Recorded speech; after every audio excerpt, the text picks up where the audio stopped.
எல்லாருக்கும் வணக்கம். இன்றைக்கி நம்ம மகிழ்ச்சி சமையலில் கதம்ப சட்னி தான் செய்ய போகிறோம். கொஞ்சமாக புதினா கொத்தமல்லி எடுத்து வச்சுருக்கேன். ஒரு தக்காளி, பட்டை மிளகாய் உங்கள் விருப்பத்துக்கு ஏற்ப வச்சுங்க. கொஞ்சோண்டு இஞ்சி, பூண்டு பல், கடலைப்பருப்பு ஒரு ஸ்பூனு, தேங்காய் ஒரு ஸ்பூனு, உளுந்து ஒரு ஸ்பூன் எடுத்து வச்சுருக்கேன். இது செய்கிறது பார்த்திங்கன்னா நல்லா டேஸ்ட்டாக இருக்கும். அதுக்கு ஃபஸ்ட்டு நம்ம சட்னிக்கு தாளிச்சிடலாம். கொஞ்சமாக எண்ணெய் ஊற்றிருக்கேன்.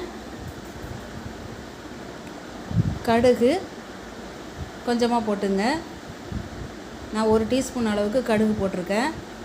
ஒரு கொத்து கருவேப்பிலை, கொஞ்சமாக பெருங்காயத்தூள். இப்போ தாளிச்சதை கிண்ணத்தில் எடுத்து வச்சிடலாம். 2 டேபிள் ஸ்பூன் அளவுக்கு எண்ணெய் ஊற்றிக்கலாம். இந்த சட்னி அவ்வளோ டேஸ்ட்டாக இருக்கும். இந்த சட்னி செஞ்சு பார்த்துட்டு எனக்கு கமெண்ட் பண்ணுங்கள். இப்போ உளுந்து, கடலை பருப்பை சேர்த்துக்கலாம்.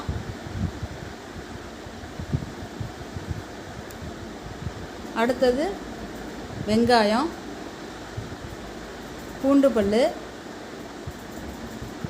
ஒரு துண்டு இஞ்சி, அதையும் சேர்த்து நல்லா வதக்கிக்கலாம். மிளகாய் போட்டுக்கலாம். தக்காளி, கொஞ்சமாக புளி. தக்காளியில் புளிப்பு சுவை இருக்கும், அதனால் கொஞ்சமாக சேர்த்துங்க. இப்போ நறுக்கி வச்சுருக்க புதினா கொத்தமல்லியும் சேர்த்துக்கலாம். தேங்காய்,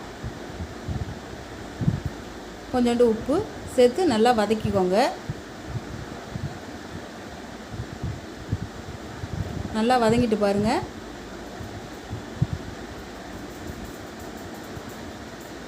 இது ஆறுனதுக்கப்புறம் மிக்ஸி ஜாரில் சேர்த்துக்கலாம். சேர்த்துட்டு கொஞ்சமாக தண்ணி ஊற்றிங்க. தண்ணி ஊற்றிட்டு இதை அரைச்சிக்கலாம். ரொம்ப நைஸாக அரைக்காமல் கொஞ்சம் குறைன்னு அரைங்க. அப்போ தான் சட்னி டேஸ்ட்டாக இருக்கும். இப்போ அரைச்சாச்சு. நம்ம தாளித்து வச்சுருக்கோம்ல கிண்ணத்தில், அதில் சேர்த்துக்கலாம்.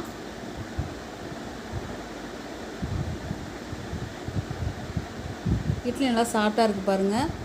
நான் ரேஷன் கடையில் கொடுத்த அரிசியில் தான் நான் இட்லி செஞ்சுருக்கேன். நல்லா வெள்ளையாகவும் இருக்குது பாருங்கள். இந்த வீடியோ பிடிச்சிருந்துச்சின்னா மறக்காமல் மகிழ்ச்சி சமையலுக்கு சப்ஸ்கிரைப் பண்ணிடுங்க.